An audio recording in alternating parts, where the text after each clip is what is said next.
से बादल आते हैं, छाते हैं और फिर चले जाते हैं। बुद्ध का कहना था कि जिस क्षण तुम दर्द से भागना बंद कर देते हो, उसी क्षण दर्द का आधा असर खत्म हो जाता है। दुख की सबसे बड़ी शक्ति है कि तुम उससे डरते हो, और तुम्हारी सबसे बड़ी शक्ति है कि तुम उसे समझना शुरू कर दो। अब जरा मन के खेल को समझिए, क्योंकि बुरा समय असल में उतना बुरा नहीं होता जितना हमारा मन उसे बना देता है। मनोविज्ञान कहता है कि हमारा दिमाग नेगेटिव बायस के साथ बना है। इसका मतलब है कि हमारा दिमाग बुरी चीजों को अच्छे समय से ज्यादा गंभीरता से लेता है। उदाहरण के लिए, अगर 10 लोग आपकी तारीफ करें और एक व्यक्ति आपकी आलोचना कर दे, तो आपका मन किसकी बात याद रखता है? उसी एक की। क्यों? क्योंकि दिमाग का काम है आपको बचाना, और इसके लिए वह खतरे को, परेशानी को, नकारात्मक बातों को ज्यादा नोटिस करता है। लेकिन यही बायस बुरे समय में हमें डराता है। मन कहने लगता है, सब खत्म हो जाएगा, तुम नहीं संभल पाओगे, तुम्हारे लिए कोई रास्ता नहीं है, और आप उस आवाज पर भरोसा करने लगते हैं। यही वह जगह है जहां बुद्ध का ज्ञान एक चाबी की तरह काम करता है। बुद्ध कहते हैं कि मन ऐसा ही है, यह कहानीकार है, तथ्य कम और कहानी ज्यादा बनाता है। कोई छोटी घटना को भी यह इतना बड़ा दिखा देता है कि आप रातों की नींद खो देते हैं। जैसे एक बार किसी ने आपको किसी बात पर टोक दिया और आप पूरे दिन सोचते रहे, शायद मैंने गलत किया, शायद मैं अच्छा इंसान नहीं, शायद सब मुझे जज करते होंगे, जबकि सच में वह व्यक्ति तो अपनी बात कहकर आगे बढ़ चुका था। पर आपका मन घंटों, दिनों, हफ्तों तक वही कहानी घुमाता रहता है। मनोविज्ञान इसे ओवरथिंकिंग का लूप कहता है। एक ऐसा चक्र जहां मन वही बात बार बार दोहराता है और हर बार उसे और डरावना और भारी और वास्तविक बना देता है। इसी वजह से बुरे समय में मन सबसे ज्यादा डराता है। भविष्य का डर, फेलियर का खतरा, क्या होगा, कैसे होगा, क्यों होगा, ये सब मन के बनाए हुए भ्रम हैं, जो उस समय इतने सच लगते हैं कि इंसान खुद को सबसे कमजोर समझने लगता है। लेकिन बुद्ध कहते हैं कि भय की जड़ समझ में है। डर अस्थाई है, ये मन की धुंध है। जब धुंध होती है तो सड़क दिखती नहीं, पर सड़क होती है। रास्ता कहीं नहीं गया होता, सिर्फ आपका देखना धुंध से बिगड़ जाता है। मन भी मुश्किल समय में धुंध ला देता है, लेकिन जैसे ही आप जागरूक होते हैं, धुंध हटने लगती है। बुद्ध इसे साक्षी भाव कहते हैं। अपने मन को देखते रहो, पर उसके कहे पर भरोसा मत करो। एक व्यक्ति बुद्ध के पास आया और बोला, मेरे जीवन में दुख बहुत है। बुद्ध मुस्कुराए और बोले, दुख होगा, लेकिन तू उसे पकड़े हुए क्यों है? इंसान दुख को छूकर नहीं गुजरता, वह दुख को उठाकर चलता है और फिर कहता है कि जीवन भारी है। दुख नदी की तरह है, बहता रहता है, पर तुम उस नदी में बैठ जाओगे तो डूबोगे ही, चलोगे तो पार हो जाओगे। हम सब इसी गलती में फंसते हैं। जब बुरा समय आता है, हम उसे रोकने की कोशिश करते हैं, हम उसे पकड़ कर बैठ जाते हैं, हम उसे अपनी पहचान बना लेते हैं। मेरी किस्मत खराब है, मेरे साथ ही क्यों हुआ, मैं हमेशा फेल होता हूं, और मन इन्हीं विचारों से एक नई कहानी बना देता है। एक ऐसी कहानी जो सच नहीं होती, पर आपको बहुत वास्तविक लगती है। मनोवैज्ञानिक कहते हैं कि बुरे समय में जो डर लगता है, वह असल घटनाओं से कम और मन की कल्पना से ज्यादा पैदा होता है। इंसान तब टूटता नहीं जब समस्या आती है, इंसान तब टूटता है जब मन समस्या के 100 संभावित बुरे परिणाम दिखाना शुरू कर देता है। और यही वह क्षण है जहां बुद्ध का यह भी बीत जाएगा भीतर तक उतरता है। इस वाक्य में एक अजीब सी शक्ति है, जैसे किसी ने कंधे पर हाथ रखकर कहा हो, रहने दो, ये दर्द भी गुजर जाएगा। अभी जितना भारी लग रहा है वैसा हमेशा नहीं रहेगा। रात चाहे जितनी लंबी लगे, सुबह आती ही है। और इस बात को सिर्फ सुनने से भी मन थोड़ा ढीला पड़ता है, जैसे किसी ने भीतर की गांठ खोल दी हो।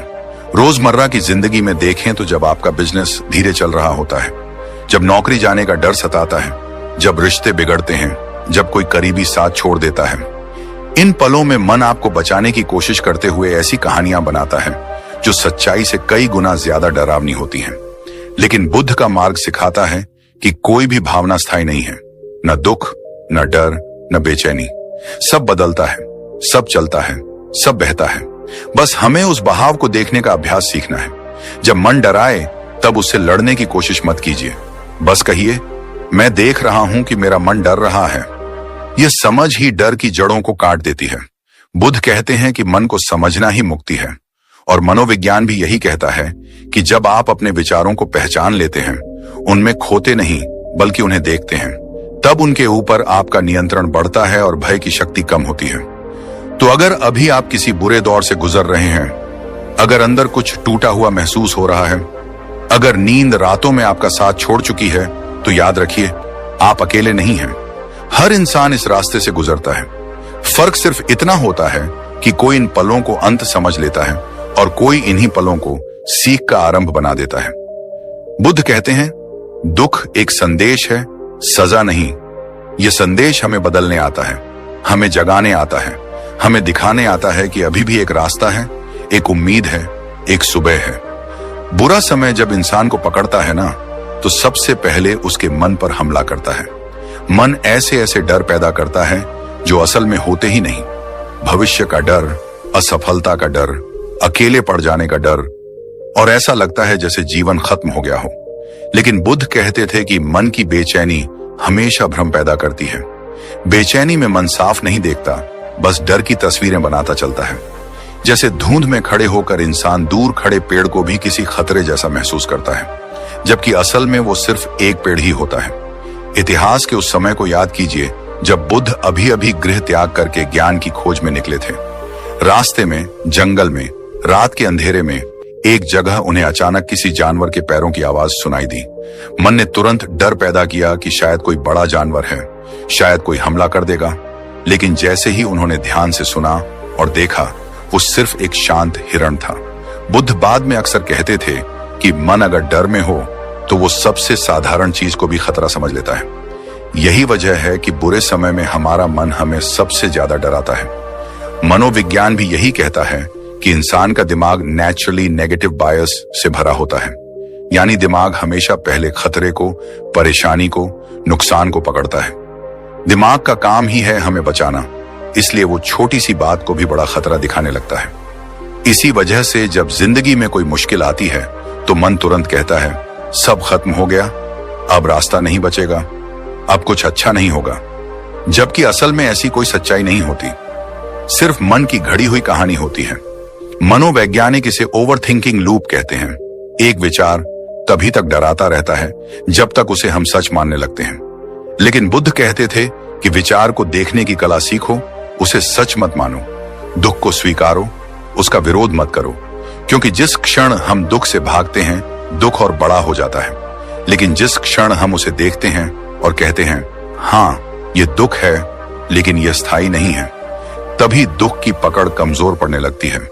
इसी बात को और गहराई से समझने के लिए एक रियल लाइफ उदाहरण सोचिए। एक आम सा इंसान जिसका नाम मान लीजिए आरव। जिंदगी बिल्कुल ठीक चल रही थी, नौकरी थी, परिवार था, दोस्त थे, सपने थे।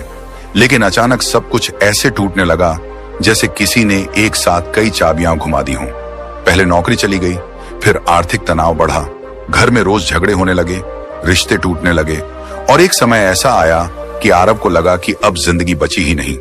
उसे लगता था कि दुनिया उसके खिलाफ है, उसका भाग्य खराब है और अब कुछ भी बेहतर नहीं हो सकता।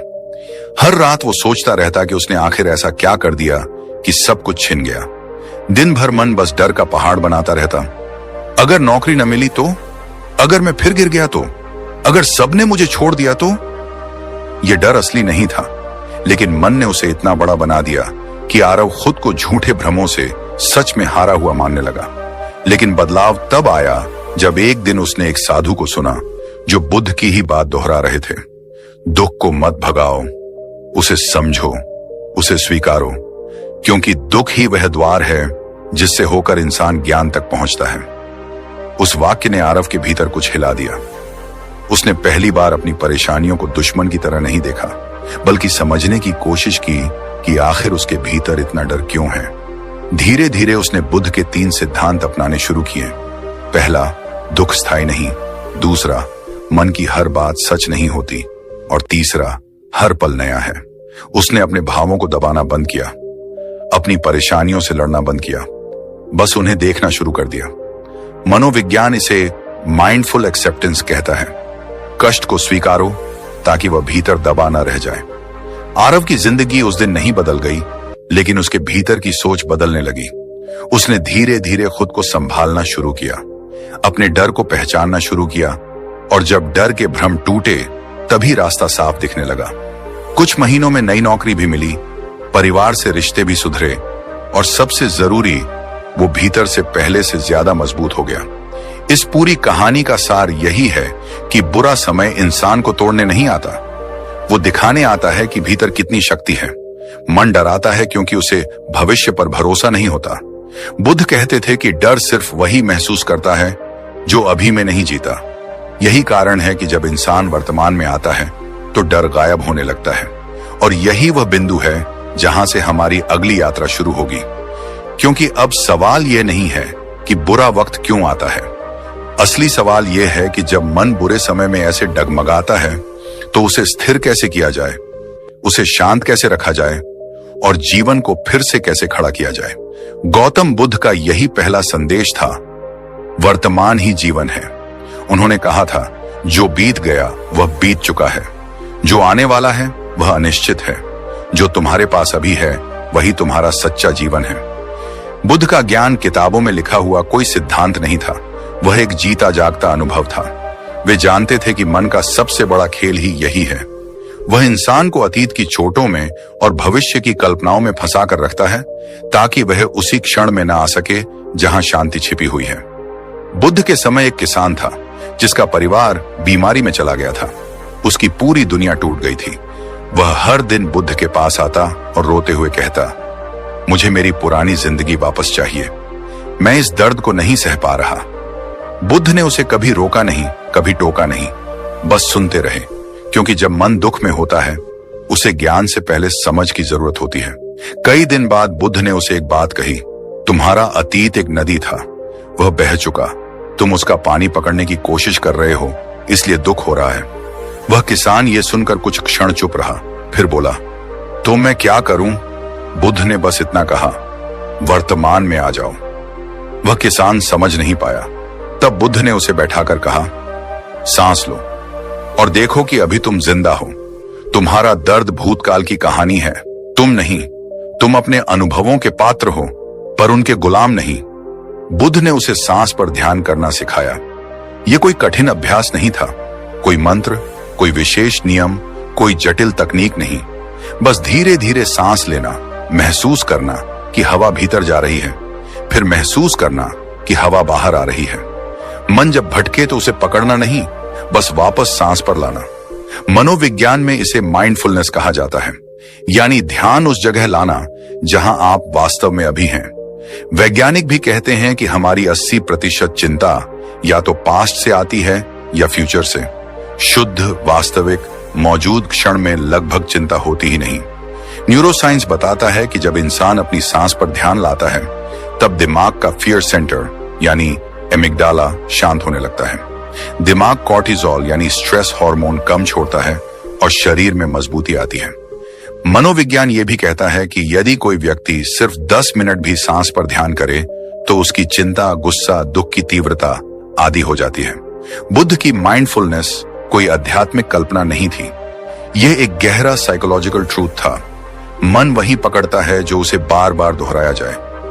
वह ऑर्डिनरी व्यक्ति भी जिसने परिवार, नौकरी, रिश्ते सब खो चुके थे, शुरुआत में यही सोचता था कि इतनी सांस लेने से क्या बदल जाएगा। लेकिन जब मन अंदर दर्द से भरा हो तो कोई भी चीज छोटी नहीं होती। छोटी सी बात भी बड़ा बदलाव ला सकती है अगर उसे लगातार किया जाए।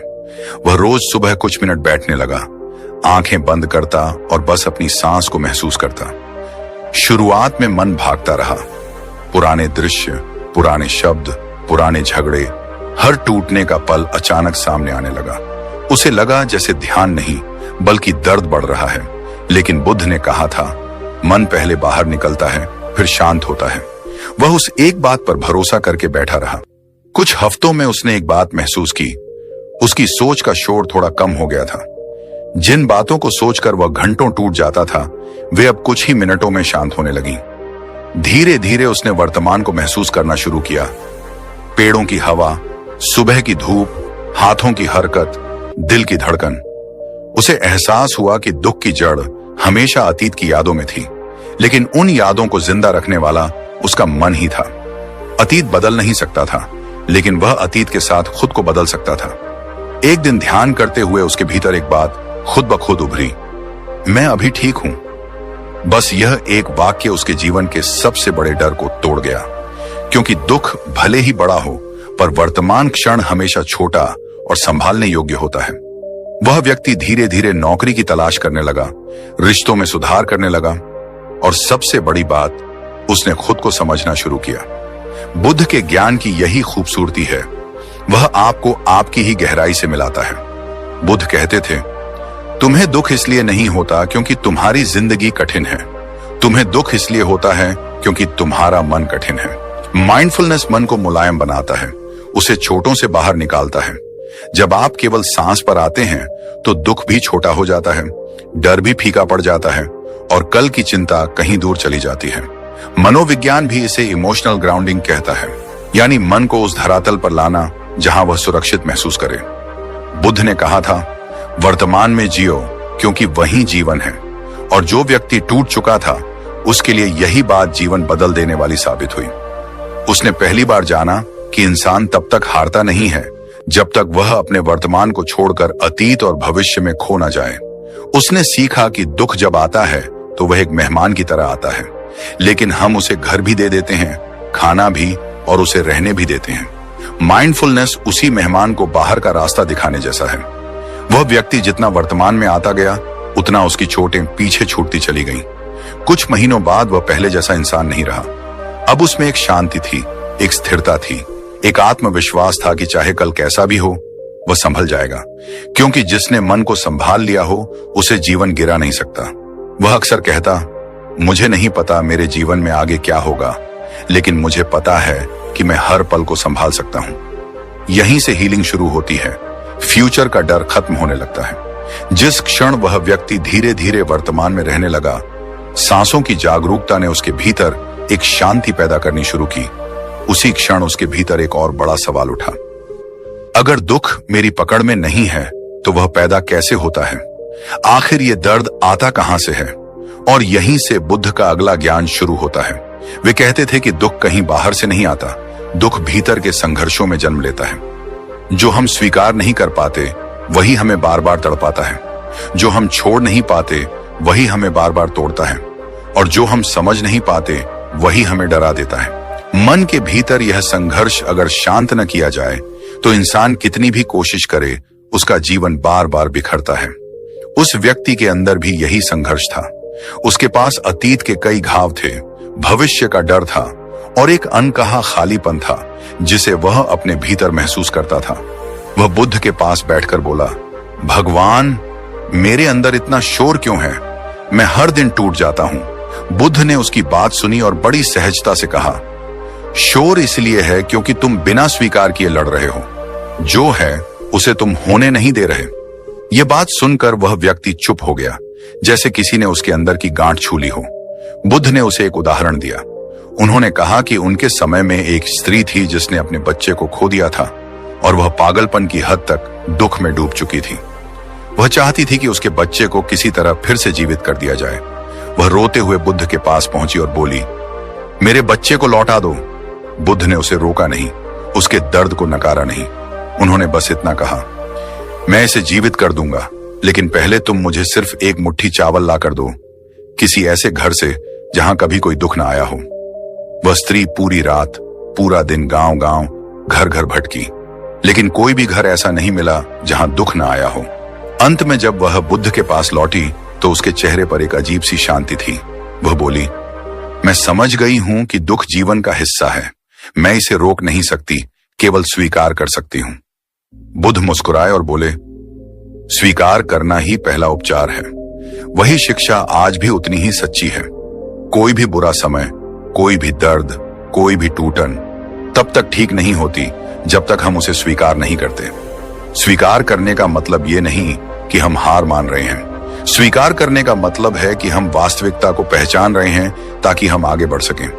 मनोविज्ञान भी कहता है कि एक्सेप्टेंस रिड्यूसेस 70% मेंटल कॉन्फ्लिक्ट, यानी जब इंसान ये मान लेता है कि जो हुआ वह हुआ तो मन अपने ही खिलाफ लड़ना बंद कर देता है। वह ऑर्डिनरी व्यक्ति भी जो बुद्ध के पास आता था, जब उसने पहली बार स्वीकार किया कि हाँ, मेरी जिंदगी बदल गई है और इसे मैं वापस नहीं ला सकता, तभी उसके अंदर एक हल्कापन पैदा हुआ। उसे लगा जैसे उसके कंधों से कोई भारी बोझ उतर गया हो। स्वीकार करना हमेशा कठिन लगता है, लेकिन यहीं से हीलिंग शुरू होती है। बुद्ध ने उसे दूसरा कदम सिखाया, शांत बैठना। इसे मन का निरीक्षण कहा जाता है। यह साधारण सी लगने वाली बात वास्तव में मनोविज्ञान की गहरी तकनीक है, मन को देखने की कला। बुद्ध कहते थे, तुम्हारा मन तुम्हारा शत्रु नहीं है, बस तुमने उसे कभी देखा नहीं। हम सब मन को दबाते हैं, उससे भागते हैं, उसे लेकर डरते हैं, लेकिन उसे समझते नहीं। शांत बैठना मन को देखने की पहली सीढ़ी है। बुद्ध ने उस व्यक्ति से कहा, बैठो, आंखें बंद करो, कुछ मत सोचना, सिर्फ देखना कि मन किस दिशा में जा रहा है। तुम उसे रोकना मत, पकड़ना मत, बस देखना। वह व्यक्ति डर गया। उसे लगा कि मन तो वैसे ही हर जगह भागता है, अगर वह उसे रोकेगा नहीं तो वह और पागल हो जाएगा। लेकिन बुद्ध ने कहा, मन को रोकने से वह और जंगली बनता है, उसे देखने से वह शांत होना शुरू होता है। शांत बैठने की तकनीक में न कोई मंत्र है, न कोई नियम, बस बैठना, सांस महसूस करना और मन को आते जाते देखना। मनोविज्ञान इसे थॉट वॉचिंग या डिटैच्ड ऑब्जर्वेशन कहता है। जब इंसान अपने विचारों को देखता है तो वह उनसे जुड़ना बंद कर देता है। दुख आता है, गुस्सा आता है, डर आता है, लेकिन वह टिकता नहीं, क्योंकि अब आप उसे पकड़ नहीं रहे होते। धीरे धीरे मन समझ जाता है कि उसका हर ख्याल सच नहीं है। उस व्यक्ति ने भी शुरुआत की। पहले दिन उसे लगा कि उसका मन और ज्यादा बेचैन हो गया है। दूसरे दिन उसे लगा कि वह ध्यान नहीं कर पा रहा, लेकिन तीसरे दिन अचानक एक बात स्पष्ट हुई। उसका मन भाग रहा था, लेकिन उसका देखने वाला हिस्सा स्थिर था। उसने महसूस किया कि वह मन नहीं है, वह मन का दर्शक है। यह महसूस करना ही अपने आप में आधी मुक्ति है। कुछ दिनों बाद उसकी निगाह हर विचार पर नहीं जाती थी, लेकिन कुछ विचारों पर जाती थी। तू बेकार है, तेरी जिंदगी खत्म हो गई है, तेरे पास कुछ नहीं बचा। वह इन विचारों को आते जाते देखता, रोकता नहीं, लड़ता नहीं। और एक दिन उसे अचानक हंसी आ गई। उसे लगा जैसे वह सालों से अपने ही विचारों का गुलाम था, जबकि वे सिर्फ बादल थे जो आते थे और चले जाते थे। बुद्ध का तीसरा उपाय था सांस की जागरूकता। यह साधना उन सभी तकनीकों में सबसे सरल भी है और सबसे शक्तिशाली भी।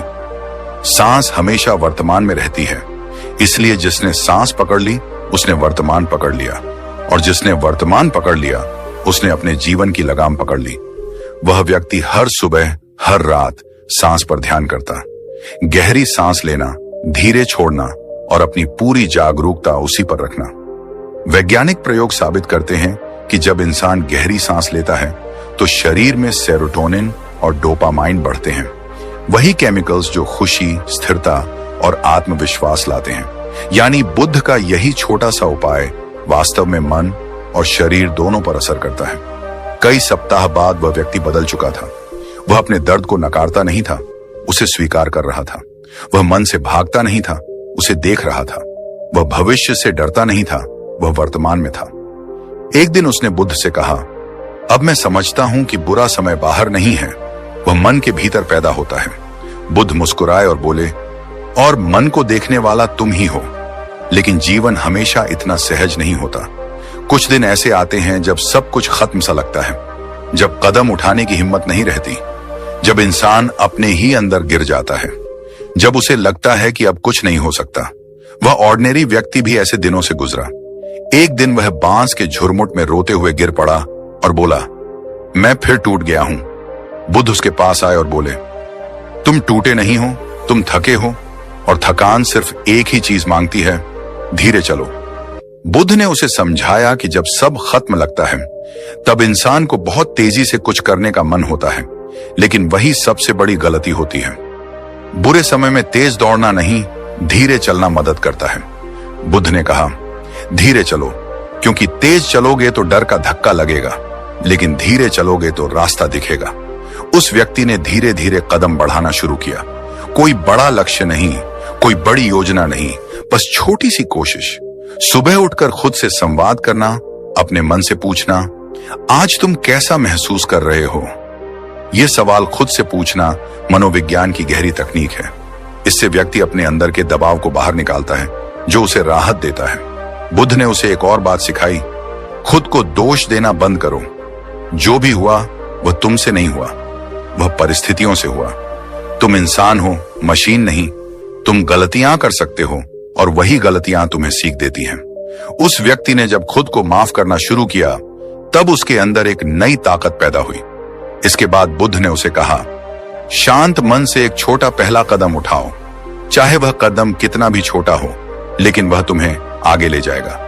इंसान गिरता तभी है जब वह कदम उठाना बंद कर देता है। धीरे धीरे उसने एक सकारात्मक दिनचर्या बनानी शुरू की। वह सुबह ध्यान करता, दोपहर में कुछ छोटा सा काम करता, शाम को प्रकृति में थोड़ा घूमता। उसका मन धीरे धीरे मजबूत होने लगा। दिनचर्या इंसान को सहारा देती है, उसे दिशा देती है, उसे स्थिर रखती है। बुद्ध भी कहते थे, नियमितता मन को स्थिर करती है। कुछ ही महीनों में वह ऑर्डिनरी व्यक्ति अब ऑर्डिनरी नहीं रहा। वह टूटने वाला इंसान नहीं रहा, वह समझने वाला इंसान बन गया। उसका मन अब उसका दुश्मन नहीं, उसका साथी बन चुका था। वह बुद्ध की 3 तकनीकों से निकलकर इस शांत, स्थिर और संतुलित अवस्था तक पहुंचा था। स्वीकार करना, मन को देखना और सांस पर लौटना। कभी कभी जिंदगी में ऐसा दौर आता है जब हमें लगता है कि हम चाहे जितना भी भाग लें, दुख हमारे पीछे पीछे दौड़ता ही रहेगा।